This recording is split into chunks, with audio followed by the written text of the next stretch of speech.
Méditation du 23 septembre, un symbole de salut. Et comme Moïse éleva le serpent dans le désert, il faut de même que le Fils de l'homme soit élevé, afin que quiconque croit en lui ait la vie éternelle. Jean 3, versets 14 à 15. Il passait tous les jours dans la même rue pour se rendre à l'endroit convenu par les membres de son gang, afin de se réunir et planifier les attaques, les vols et tous les méfaits. C'était une rue isolée qui servait aussi de couloir d'évasion dans les situations de danger. Une fois, alors qu'ils marchaient avec plusieurs membres de gang, ils remarquèrent sur un côté de la rue, dans un des secteurs les plus fréquentés, qu'on construisait quelque chose qu'ils ne purent identifier à la première vue. Ils s'arrêtèrent plusieurs fois devant les lieux pour tenter de définir ce que ce serait. Une fois, ils conclurent qu'on y construirait une cave pour la brasserie la plus célèbre de la ville. Ils pensaient que ce serait un bon endroit à cambrioler. Plusieurs mois plus tard, le chef du groupe criminel courait dans cette rue, fuyant ses ennemis qui le cherchaient pour l'assassiner. Il regardait partout, cherchant une porte ouverte pour se réfugier. Dans l'obscurité de la nuit, pratiquement perdu, il entendit un bruit fort et étrange, comme celui d'un drapeau fortement agité par le vent. Il leva les yeux et put voir une banderole où il lut « Maranatha, le Christ revient bientôt, préparez-vous ». Il vit aussi une flèche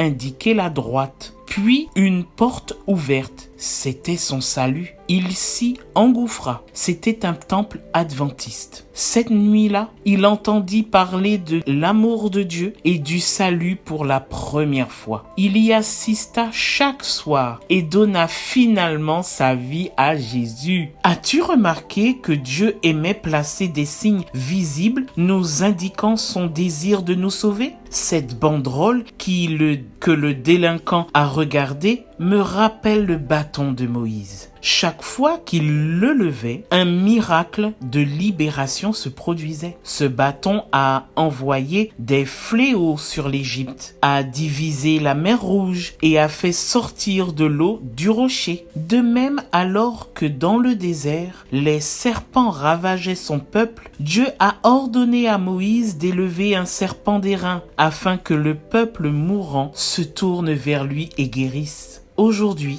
la croix du Christ est ce symbole de salut et de libération du péché. C'est pourquoi le Seigneur Jésus a dit « Et moi, quand j'aurai été élevé de la terre, j'attirerai tous les hommes à moi. » Jean 12, le verset 32. Aujourd'hui, Jésus te dit « Tournez-vous vers moi et soyez sauvés, vous et tous les confins de la terre, car je suis Dieu et il n'y a point d'autre. » Que Dieu te bénisse et à demain si Dieu veut.